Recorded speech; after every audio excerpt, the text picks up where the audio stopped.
Hello and welcome to the Nightlife Podcast, Episode 5, or Episode V, as some people are referring to it. I'm Bill Bangert, 1979 graduate of Northwest High School, along with my co-host Brad Watkins, Athletic Director. Hey, Bill. We are recording this from the Digital Media Center in the Career Center at Northwest High School. Very impressive facilities, thanks to our crew, and for whatever reason, we're being videoed today.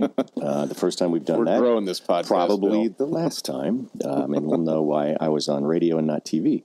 So today we're talking about the role of the Northwest Boosters Association. Our guest is Dana Schoen, one of the presidents. Dana, welcome. Hi, thank you for having me. Give me a little bit about your background with Northwest and the school district. I have 6 children that are students here in Northwest. Wow. And I've volunteered for probably 15 years now. Okay. In the community with Mighty Knights and PTAs and boosters and other clubs in the community in the area. So you've been involved with the boosters for a little while? Yeah, maybe 6 years. Okay. Right? Maybe 6 years. Yeah. So you're co-president with Dorothy Haynes, who unfortunately couldn't be with us this morning. Tell me a little bit about how that works and how you two both became presidents of the boosters. Well, we saw a need to make some changes and maybe move boosters into a new thinking. So we decided we would work together, and it wasn't something we were willing to do separately because we both are busy. We both work and have big families, and we knew together we could get much more accomplished. So we decided that we'd work together, and it's not a vote. We just made a decision, and I wish it was a vote, but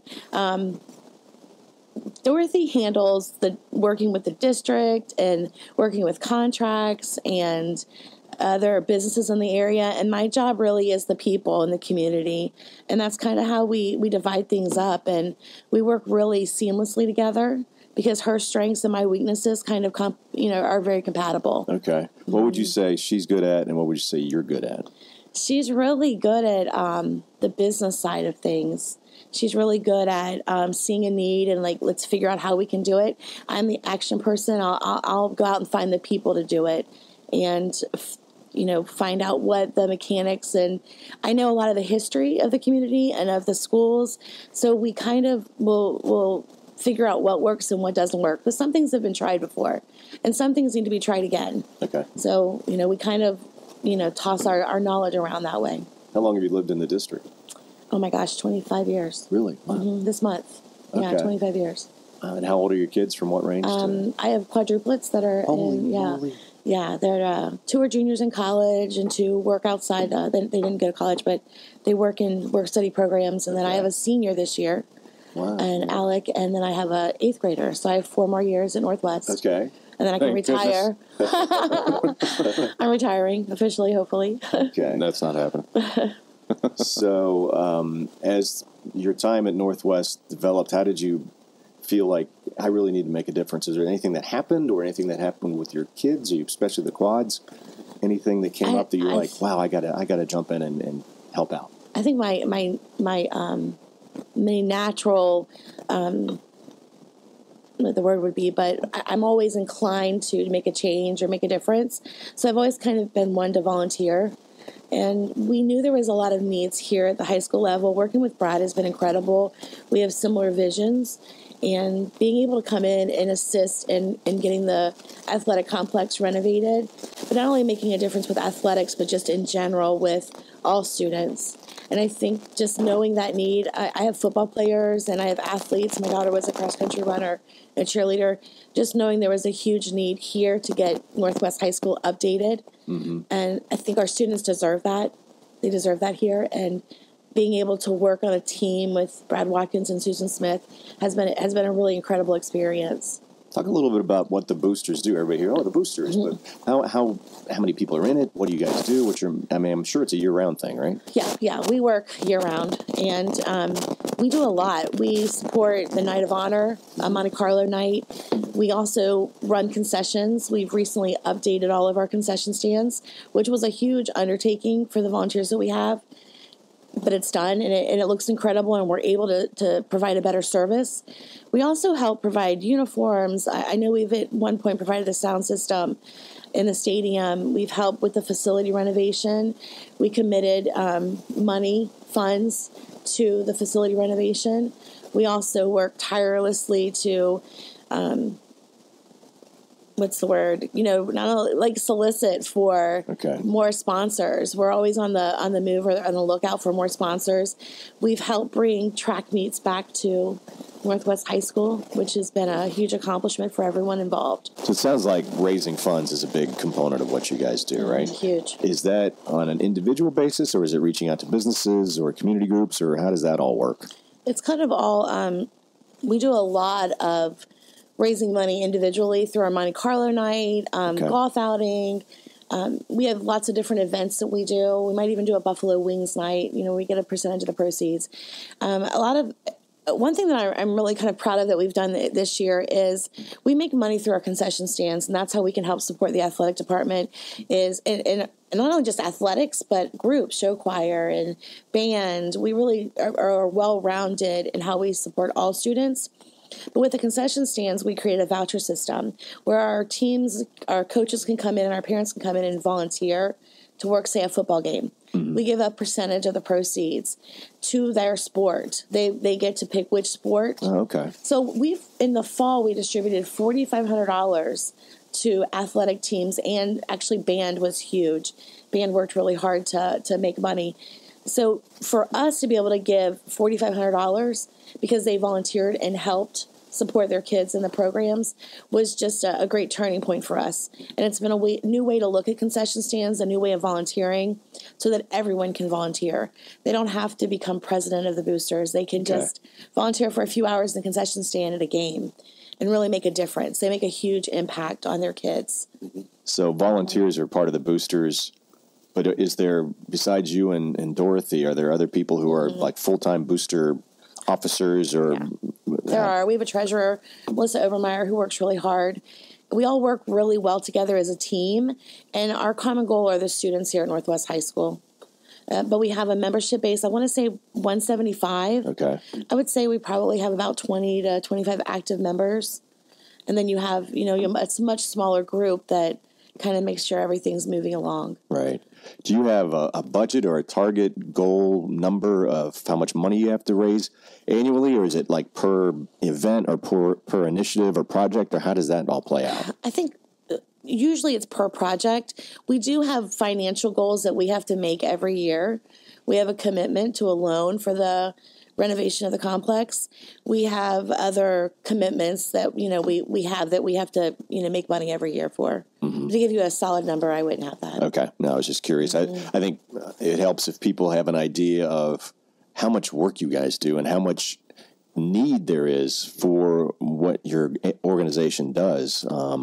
And I'm not. Yeah, and I sometimes numbers help, and I'm not trying to pin you down in any way. I'm just fine. I mean, if you look at the renovation of the athletic complex was a $900,000 project. Wow! And we took a bite of that, and we said we committed to that money, and so every year we're committed to to paying a portion of that, and we're committed to helping raise those funds to make sure that project's paid off. So every year our focus is make money, and we have a budget because we do provide. We do support like prom and after prom, and there's a lot of other places, uniforms for band or helping with some travel. Just depends on what the team's need is or the group's need is. Mm-hmm. Every year at the end of the year, we do disbursements and we disperse money. Mm-hmm. Last year, I believe we dispersed about $10,000. And so, we look to make sure that we're supporting every student in whatever way is needed. And any group or team, athletic team can come to the boosters, and we welcome them to come to our meetings. Let us know what their needs are so we can financially plan in that manner. But if, let's say, the need is 100, just to throw a number out there, where do you think you are as far as where the boosters are? Do you think we're nailing it, we're at 100, or we're at 75, we need more help? Or we're really financially stable, but we work really hard and we're very fiscally responsible. We always need more help. We are actively recruiting for volunteers for next year. Dorothy and I are really, our terms are really up as presidents. Dorothy's son's a senior, so she'll no longer be here. Okay. So we always need volunteers. We have open positions, and we're currently working on a nominating committee. So we're kind of always working towards those goals, but financially we're really responsible with how we use our money and where we spend it and what we approve. We definitely have guidelines. Okay. I wasn't even necessarily thinking about the money, but just the involvement. Because I know what it takes to run a booster, and I'm familiar with that. So it takes a lot of people. Do you have all the people you need? No, we don't. We don't ever have all the people we need because, a lot of us are doing multiple jobs in boosters, and it would be nice to have extra people and extra voices because sometimes, and I think that's what happens is programs get stale because it's the same people. We really welcome new faces, new voices, and new ideas. And that's one thing about this current board is really open to new ideas. And we do have positions available. I would love for someone to come in and help run concessions. That's one thing that I took on is helping Crystal Roberts run concessions. It is a 2 to 3 person job. And then I assist her. So if we could have more people, more involvement, more ideas, that's really what we need. What kind of time commitment if someone's hearing this and they're thinking, I want to get involved, but I've got this, and we're all doing great. But what level of